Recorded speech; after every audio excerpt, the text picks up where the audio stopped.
নমস্কার, পাঁচফোড়ন চ্যানেলে তোমাদের সকলকে স্বাগত জানাই। তো চলে এসেছি আবার একটা রেসিপি নিয়ে। তো দেখতেই পাচ্ছ এখানে আছে কাবলি চানা, যেটাকে আমি মোটামুটি ওভারনাইট দিয়ে এই যে সেদ্ধ করে রেখেছি কাবলি চানা। আর পনিরও আছে। তো আজকে বানাবো একটু চানা পনির। তো কাবলি চানাটা সেদ্ধ করা আছে, পনির একদম আমার এখানে 200 গ্রাম মতো পনির আছে, যেটাকে আমি ছোট ছোট করে কেটে একটু সামান্য লঙ্কার গুঁড়ো আর একটু নুন মাখিয়ে নিয়েছি।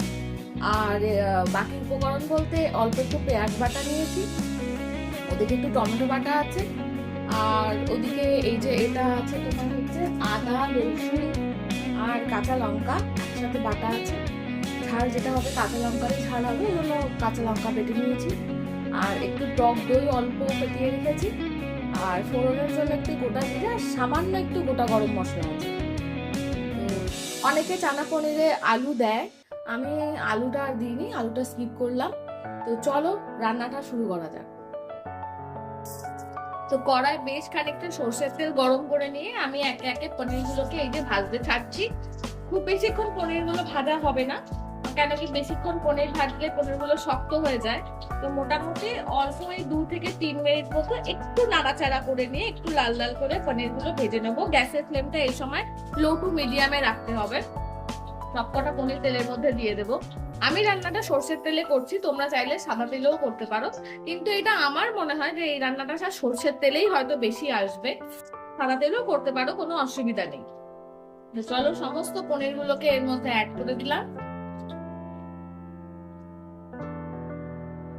এবার এটাকে ভালো করে উল্টে পাল্টে নিয়ে একটু ভালো করে ভেজে নেবে।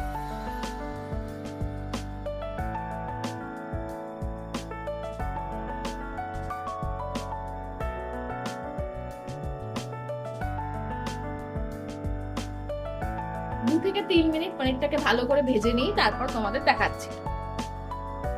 2 থেকে 3 মিনিট হালকা লাল লাল করে এই যে আমার পনিরটা ভাজা হয়ে গেছে। এবার একে একে সবকটা পনির ভালো করে তেলটা একটু ঝরিয়ে তুলে নেব আস্তে আস্তে। তারপর এই একই তেলেই বাকি রান্নাটা হবে। তো পনিরগুলোকে আগে তেল থেকে তুলে নিই, তারপর বাকি রান্নাটা শুরু করছি। তো পনিরগুলো আমার ভেজে তুলে নেওয়া হয়ে গেছে। এবার ওই একই তেলের মধ্যে আমি দিয়ে দিলাম অল্প একটু গোটা জিরে আর সামান্য একটু গোটা গরম মশলা। এইটা ফোড়ন দিলাম। এটাকে একটুখানি জাস্ট নাড়িয়ে চাড়িয়ে নিয়ে এর মধ্যে আমি দেব পেঁয়াজ বাটা। আমি মোটামুটি ওই 2টো পেঁয়াজ বেটে রেখেছি, সেই পেঁয়াজ বাটাটাকে এর মধ্যে অ্যাড করব।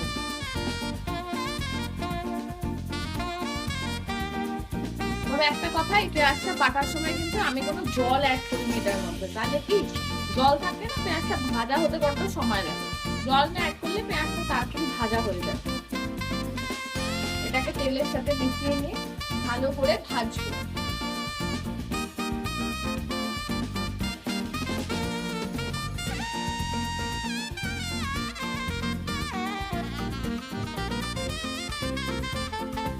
গ্যাসের ফ্লেমটা এই সময় লো টু মিডিয়াম রাখতে হবে। পেঁয়াজটাকে মিশিয়ে ভালো করে এবার ভেজে নেব।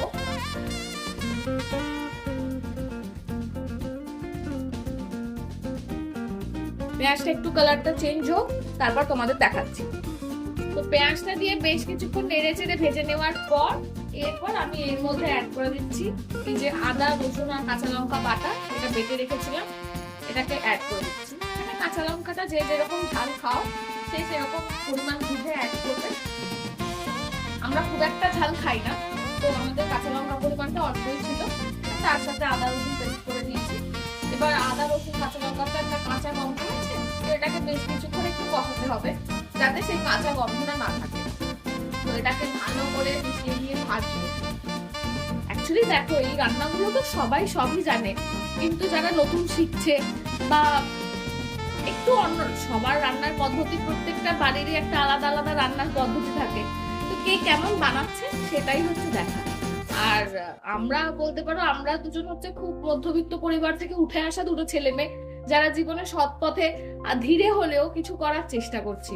তো তোমরা যদি আমাদের সাথে থাকো, পাশে থাকো, এই কাজটা করতে আমরা আরো উৎসাহ পাবো। প্লিজ একটু আমাদের সাথে থেকো।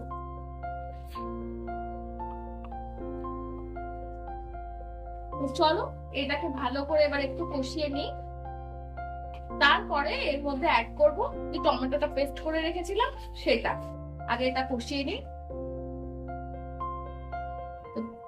পেঁয়াজ, আদা, রসুন, কাঁচা লঙ্কা সব কিছু দিয়ে ভালো করে কষিয়ে নেওয়ার পর এর মধ্যে এবার ওই টমেটো পেস্টটাকে অ্যাড করে দিলাম। আমি যেহেতু টক দই দেবো তাই একটাই টমেটো জাস্ট পেস্ট করে রেখেছিলাম।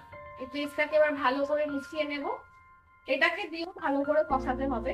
অ্যাকচুয়ালি প্রত্যেকটা রান্নারই মেন ব্যাপার থাকে যে মশলাটা তুমি কতক্ষণ কষাচ্ছ। মশলা কষানোর উপরেই কিন্তু রান্নার 80% ডিপেন্ড করে। তো চলো এটাকে দিয়েও ভালো করে কষিয়ে নেব।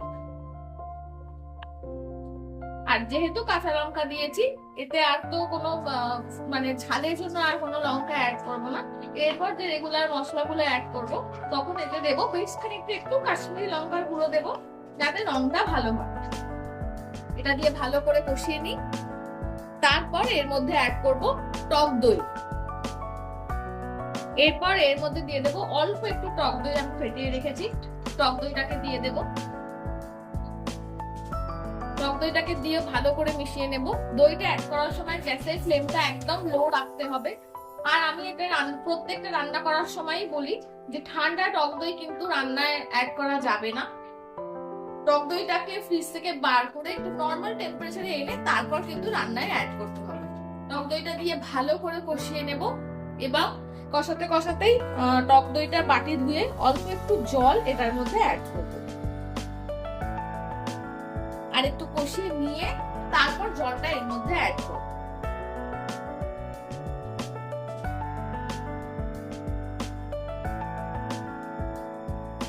টকটা দিয়ে ভালো করে মশলার সাথে মিশিয়ে কষিয়ে নেব।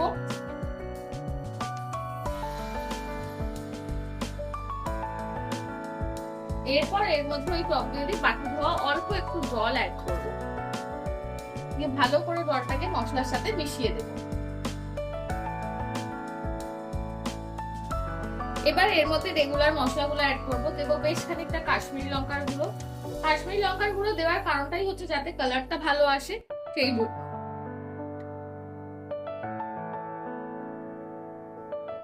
দেবো অল্প একটু হলুদের গুঁড়ো। আর দেবো একটু ধনের গুঁড়ো। মানে আমাদের বাঙালিদের নর্মাল যে রেগুলার মশলাগুলো হয় সেগুলো। আর দেবো একটু জিরের গুঁড়ো।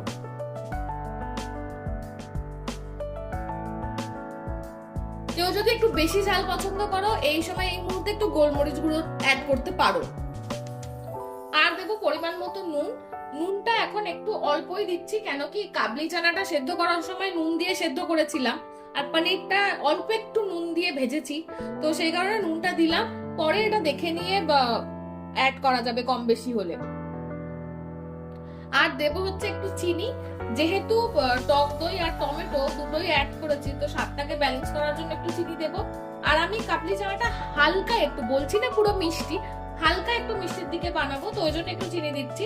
তোমরা যদি মিষ্টি পছন্দ না করো সেক্ষেত্রে শুধুমাত্র স্বাদটাকে ব্যালেন্স করার জন্য যেটুকু চিনি দরকার সেটুকুই তোমরা দিতে পারো, কোনো অসুবিধা নেই। এবার এই সব কিছুকে আমি ভালো করে মিশিয়ে নেব।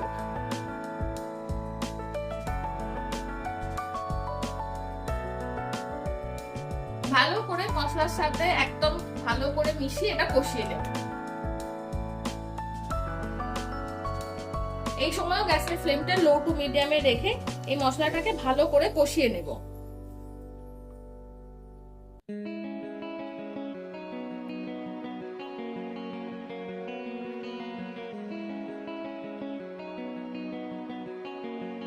মশলাটা কষাতে কষাতে এই সময় এর মধ্যে অল্প একটু জল অ্যাড করব। একদম সামান্য একটু জল দিলাম। জলটাকে মশলার সাথে ভালো করে মিশিয়ে দেব।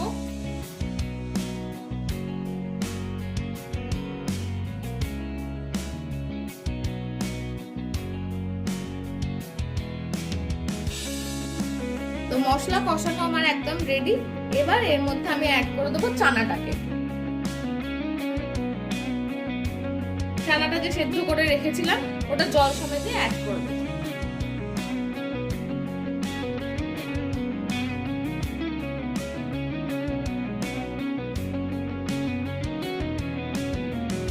এবার এই মশলার সাথে চানাটাকে একদম ভালো করে মিশিয়ে দেব।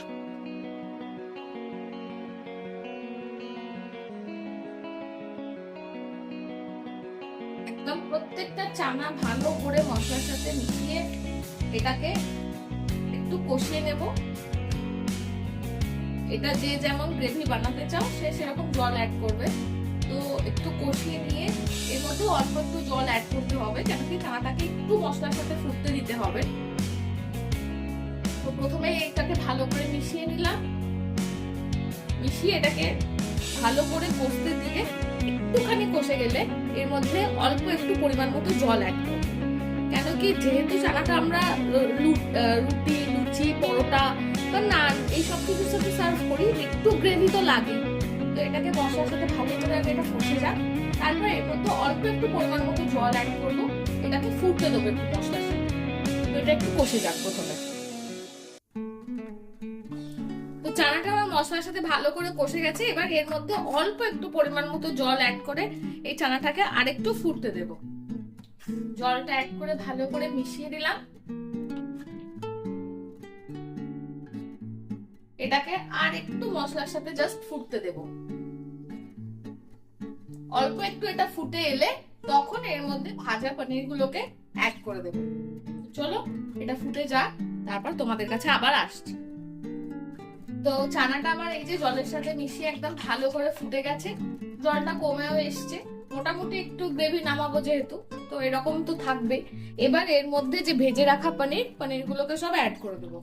অ্যাড করে ভালো করে মিশিয়ে দেব। পনির গুলোকে অ্যাড করে 2 থেকে 3 মিনিট এটার সাথে একটু ফুটতে দেব।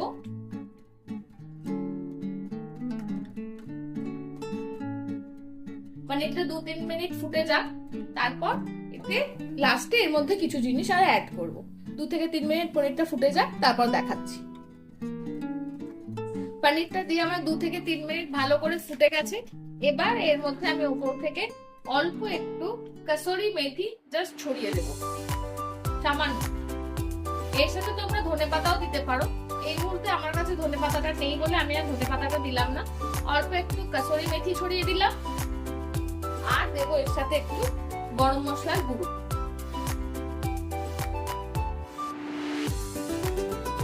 দিলাম বেশ খানিকটা গরম মশলার গুঁড়ো। এবার এটাকে সবটা ভালো করে একসাথে মিশিয়ে দেব। মিশিয়ে দিয়ে 1 থেকে 2 মিনিট জাস্ট ফুটিয়ে নিয়ে নামিয়ে দেব। তাহলে চানা পনির একদম রেডি। জাস্ট 1 থেকে 2 মিনিট এটা ফুটিয়ে দিয়ে নামাবো, তারপর তোমাদের দেখাচ্ছি। তো চানা পনির আমার একদম রেডি। গরমা গরম রুটি, লুচি, পরোটা, নান যে কিছুর সাথে এটা সার্ভ করতে পারো। আশা করি খুব ভালো লাগবে। এইভাবে তোমরা বাড়িতে বানাও, বানিয়ে দেখো কেমন লাগছে। অবশ্যই আমাকে কমেন্টস করে জানিও।